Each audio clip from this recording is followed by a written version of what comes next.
కాంగ్రెస్ పార్టీల ప్రభుత్వంలో కలుపు మొక్కలున్నాయి, గంజాయి మొక్కలున్నాయని అనుమానం అవుతుంది.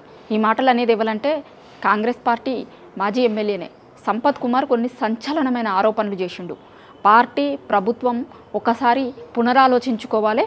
మన పార్టీలకి కావచ్చు, ప్రభుత్వంలోకి కావచ్చు, కొంతమంది గంజాయి మొక్కలు లాంటి వాళ్ళు వచ్చిర్రు, దీన్ని సరి చూసుకోవాలి. లేకపోతే కనుక ఇంకో 2 ఏళ్ల తర్వాత చాలా దారుణమైన పరిస్థితులను ఎదుర్కోవాల్సి వస్తుంది అని చెప్తున్నాడు ఆయన. 2 ఏళ్లను ఎందుకంటుండు అంటే ఇంకో 2 ఏళ్ల తర్వాత ఎన్నికలు ఉన్నాయి కదా, అంటే టెక్నికల్గా చూస్తే 3 ఏళ్ళు, కానీ లాస్ట్ ఇయర్ మొత్తం ఎన్నికల ప్రచారము ఎన్నికల స్ట్రాటజీస్తోనే నడిచిపోతాయి కాబట్టి 2 ఏళ్ళు ఉన్నట్టు లెక్క. సో ఈ 2 ఏళ్ల తర్వాత ఒకవేళ ఇట్లాంటి పరిస్థితులే కొనసాగితే కనుక చాలా దారుణమైన పరిస్థితిని కాంగ్రెస్ పార్టీ ఎదుర్కోవాల్సి వస్తుంది. కాబట్టి ఒక్కసారి సరిచూసుకోర్రి అని సీఎం రేవంత్ రెడ్డితో పాటు వాళ్ళ ఇన్ఛార్జ్ మీనాక్షి నటరాజన్కి కూడా చెప్తుండని. ఒకసారి మన పార్టీలో ప్రభుత్వంలో జరుగుతున్న వాటిని మీరు చూసుకోండి, ఏం జరుగుతుంది సరి చేసుకోండి అని సలహాలు ఇస్తున్నాడు ఆయన.